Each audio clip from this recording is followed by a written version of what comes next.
నవీన జ్యోతిషం ఛానల్ ప్రేక్షకులకి నమస్కారం.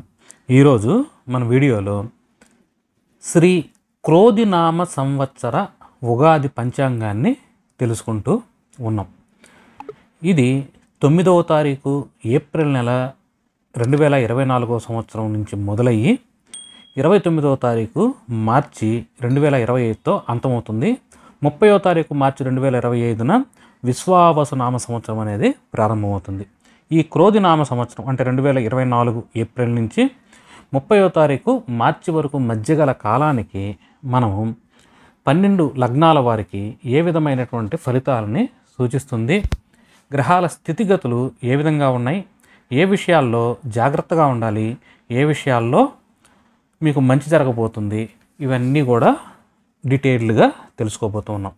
ముందుగా ఈ వీడియోలోకి వెళ్ళేదానికి ముందు ఈ సంవత్సరంలో గ్రహాల స్థితిగతులు, ఈ క్రోధినామ సంవత్సరంలో గ్రహాల స్థితిగతులు ఎలా ఉన్నాయో ముందుగా తెలుసుకుందాం. 9వ తారీఖు ఏప్రిల్ నెల 2024వ తారీఖు శ్రీ క్రోధినామ సంవత్సర ఉగాది అవుతుంది. ఆ రోజు మేషంలో 24 డిగ్రీల దగ్గర గురు భగవానుడు సంచరిస్తూ ఉంటే, శని భగవానుడు కుంభంలో 20 డిగ్రీల దగ్గర సంచరిస్తూ ఉన్నాడు. ఇక మీనంలో, కన్యలో ఈ రెండిట్లో రాహుకేతువులు 21 డిగ్రీల దగ్గర సంచరిస్తూ ఉన్నారు. 1వ తారీఖు మే 24వ తారీఖున గురు భగవానుడు మేషాన్ని వదిలి వృషభంలో 0 డిగ్రీల దగ్గర సంచరిస్తాడు. అంటే మేషం నుంచి వృషభంలోకి వెళ్తారు. ఇక డిగ్రీలు కూడా చెప్తున్నాం. మనం గ్రహాల ఏ రాశిలో ఉన్నాయని మాత్రమే మనం పరిగణలోకి తీసుకోవట్లేదు. డిగ్రీలు 0 డిగ్రీయా, 30 డిగ్రీయా, 15 డిగ్రీయా, డైరెక్ట్లో ఉన్నాయా, రీడైరెక్ట్లో ఉన్నాయా, అన్నిటినీ కూడా కన్సిడర్ చేసి ఫలితాలు చెప్తున్నాం డిగ్రీతో సహా. తర్వాత 30వ తారీఖు జూన్ నెల 2024లో కుంభంలో 25 డిగ్రీల దగ్గర శని భగవానుడు వక్రంలోకి వెళ్తూ వెనక్కి నడుస్తాడు. అంటే 25 డిగ్రీల దాకా ఆయన రుజుమార్గంలో ముందుకు వచ్చి అక్కడి నుంచి మళ్ళీ శనికి వక్రం అనేది ప్రారంభమవుతుంది. ఇక 9వ తారీఖు అక్టోబర్ నెల 2024లో వృషభంలో 27 డిగ్రీల దగ్గర గురు భగవానుడికి వక్రం అనేది ప్రారంభమవుతూ ఉంది. ఇక 15వ తారీఖు నవంబర్ 2024 దగ్గర కుంభంలో 18 డిగ్రీల దగ్గర గురు భగవానుడు వక్ర త్యాగం చేసి మళ్ళీ రుజుమార్గంలో ముందుకి పయనిస్తూ ఉన్నాడు. ఇక ఇంగ్లీష్ సంవత్సరం ఈ సంవత్సరం 2024 అంతానికి వచ్చేటప్పుడు అంటే 31వ తారీఖు డిసెంబర్ 24 దగ్గర గురు భగవానుడు 19 డిగ్రీల దగ్గర వృషభంలో వక్రగతిలో, తర్వాత కుంభంలో 20 డిగ్రీల దగ్గర శని భగవానుడు రుజుగతిలో ఉన్నారు. ఇక మీనం కన్యలో రాహుకేతువులు 7 డిగ్రీల 24 సెకండ్ల దగ్గర వీళ్ళిద్దరూ సాధారణంగా వక్రంలోనే ఉంటారు. ఎప్పుడు కూడా వక్రంలోనే వక్రంలో తిరుగుతూ ఉన్నారు.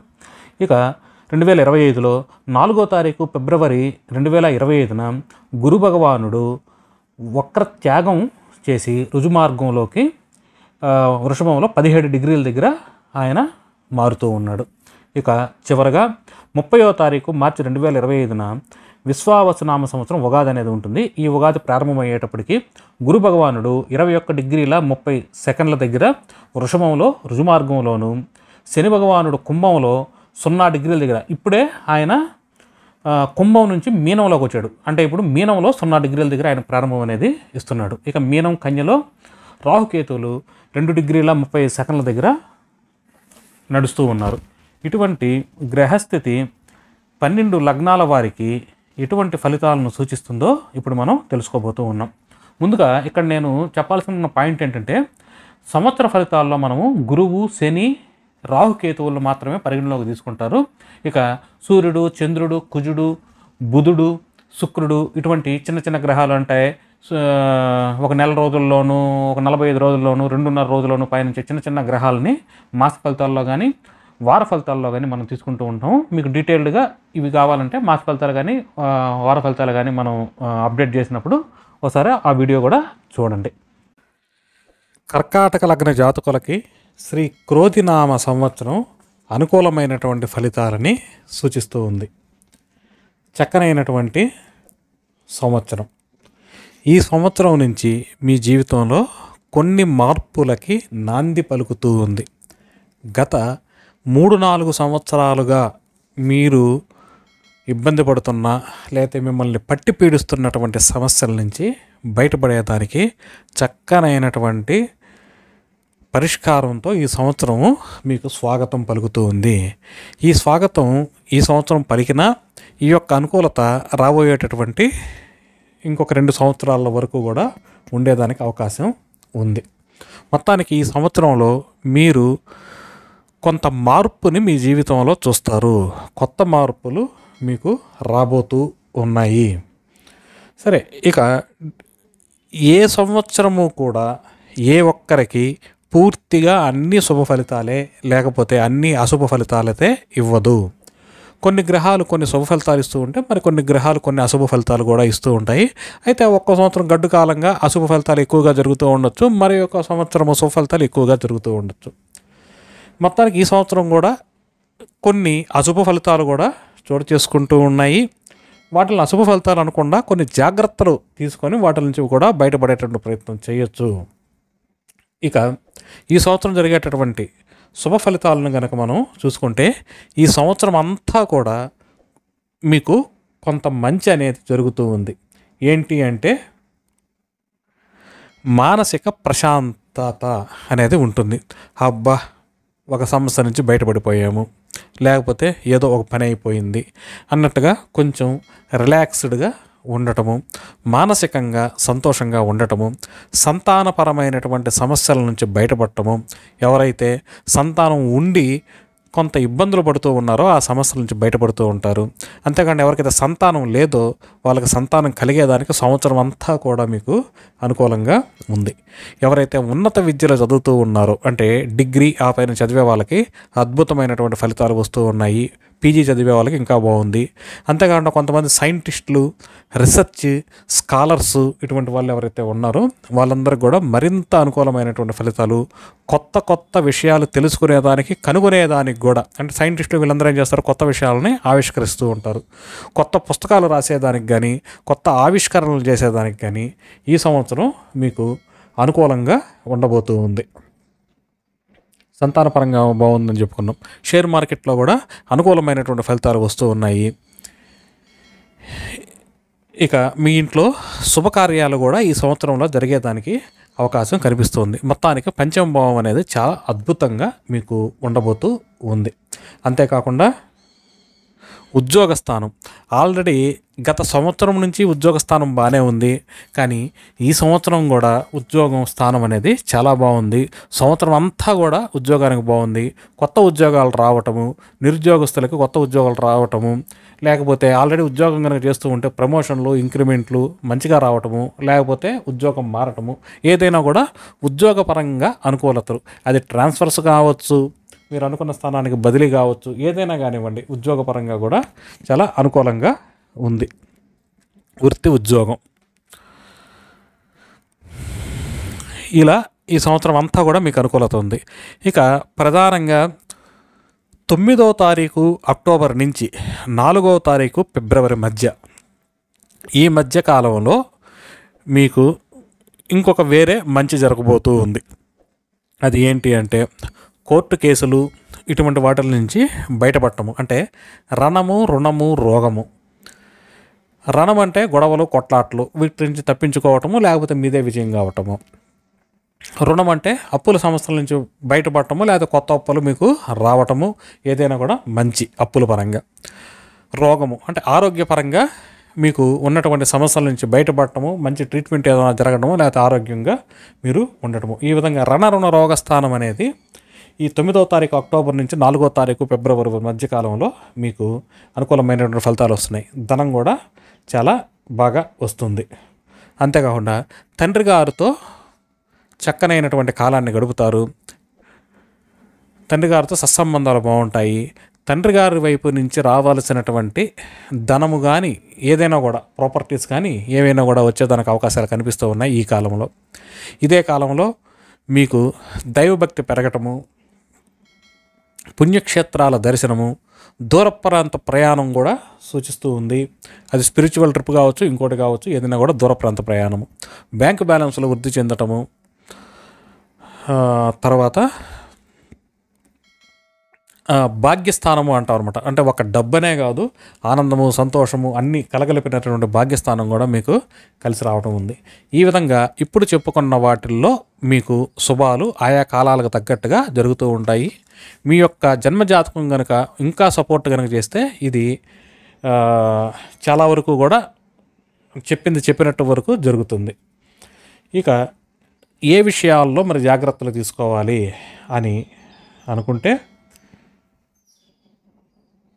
ఒక 4.5 నెలల కాలం, అంటే 30వ తారీఖు జూన్ నుంచి 15వ తారీఖు నవంబర్ మధ్య, ఈ కాలంలో వివాహాది విషయాల్లో కొన్ని సమస్యలు కనిపిస్తూ ఉన్నాయి, పునరావృతం అవుతున్నాయి అన్నమాట. మళ్ళీ అంటే ఆల్రెడీ ఇవి మీకు ఒక 3.5-4 సంవత్సరాల నుంచి జరుగుతూ ఉన్నాయన్నమాట. అది ఈ సంవత్సరంతో అంచమైపోతుంది, తగ్గిపోతుంది, పూర్తి అయిపోతుంది. కానీ కొంతమందికి మాత్రం తగ్గినట్టే తగ్గి మళ్ళీ ఈ 4.5 సంవత్సరంలో మళ్ళీ విజృంభించేదానికి అవకాశాలు ఉన్నాయి. ఎప్పుడంటే 30వ తారీఖు జూన్ నుంచి 15వ తారీఖు నవంబర్ మధ్య, ఈ కాలంలో వ్యాపారంలో జాగ్రత్తగా ఉండాలి. భార్యాభర్తల మధ్య సమస్యలు రాకుండా జాగ్రత్తగా చూసుకోవాలి. భార్యాభర్తల మధ్య దూరం పెరిగి విడిపోయేదానికి కూడా అవకాశాలు ఉన్నాయి. ఈ 4.5 నెలలు మీరు కనుక తప్పించుకుంటే శాశ్వతంగా ఈ భార్యాభర్తల మధ్య సమస్యల నుంచి కానీ వీటి నుంచి కూడా మీరు తప్పకుండా బయటపడతారు. వ్యాపారస్తులకు కూడా అనుకూలంగా ఉండబోతుంది. ఇక మిగతా సంవత్సరం అంటే 30వ తారీఖు జూన్ నుంచి 15వ తారీఖు నవంబర్ మధ్య కాకుండా మిగతా సంవత్సరం, ఈ సంవత్సరాల్లో ఏ విషయాల్లో మీరు జాగ్రత్తగా ఉండాలి అంటే, లాభాలు తగ్గటము, స్నేహితులు కానీ బంధువులు కానీ మీకు ఏమాత్రము ఉపయోగపడకపోవటము, మీరు ఆశించినంతగా లాభాలు రాకపోవటము, అనవసరమైనటువంటి ఖర్చులు పెట్టడము, ఖర్చులు ఎక్కువగానే ఉన్నాయి, లాభాలు తక్కువగా ఉన్నాయి, ప్రణాళిక అనేది సక్రమంగా లేదు. అందువల్ల మీ ప్రణాళికను మళ్ళీ మీరు చెక్ చేసుకోండి, ప్రణాళికాబద్ధంగా వెళ్ళండి. లాభస్థానము, వ్యయ స్థానము పూర్తిగా చెడింది. ఆల్రెడీ విదేశాల్లో ఉన్న వాళ్ళకు కూడా కొన్ని ఇబ్బందులు ఆయా దేశాల్లో ఉండేదానికి కూడా అవకాశాలు ఉన్నాయి. విదేశీయానాల్లో ఆటంకాలు కూడా కనిపిస్తూ ఉన్నాయి. నిద్ర పట్టకపోవటము, వేరే ఆలోచనలు, ఏవేవో ఆలోచనలు వచ్చేసి మీ నిద్రకి భంగం కలగటము, ఇలాంటివి సూచిస్తూ ఉన్నాయి. ఒక విషయం మీద మీరు ధ్యానంగా కూర్చోలేకపోవటం, అంటే ఆలోచించలేకపోవటం, ఏదో మీరు ఒక పని చేస్తూ ఉంటే ఇంకో దాని మీదకి ధ్యాసపోతూ ఉంటుంది, అలా ఉండటము అలాగ జరుగుతూ ఉంటుంది. అంతేకాకుండా సోదరీమణులతో కలహాలు, తర్వాత ధైర్యం అనేది సన్నగిల్లటము, చర్చలు, ఇటువంటి వాటిల్లో పాల్గొనకుండా ఉంటే మంచిది. పాల్గొంటే మీకు కొన్ని సమస్యలు వస్తూ ఉంటాయన్నమాట. అందువల్ల చర్చా కార్యక్రమాల్లో పాల్గొనడం నిషిద్ధం. ఒకవేళ ఎవరైనా క్రీడాకారులు కనుక ఉంటే వాళ్ళకి అంత అనుకూలంగా లేదు ఇప్పుడు చెప్పుకున్నటువంటి సమయంలో. చివరగా విద్యార్థులకి ఏమాత్రం అనుకూలంగా లేదు. వాహన ప్రమాదాలు, లేకపోతే మీరు వాహనం కొనుక్కోవాలనుకొని ఆ ఆశ తీరకపోవటము అనేది ఎక్కువగా సూచిస్తూ ఉంది. ఖాళీ స్థల యోగం మాత్రం ఎక్కువగా కనిపిస్తూ ఉంది. గృహయోగం కాస్త తక్కువగా ఉంది. వాహన యోగం మాత్రం అసలు కనిపించడం లేదు. ఈ విధమైనటువంటి ఫలితాలు ఈ సంవత్సరంలో మీకు జరుగుతూ ఉన్నాయి.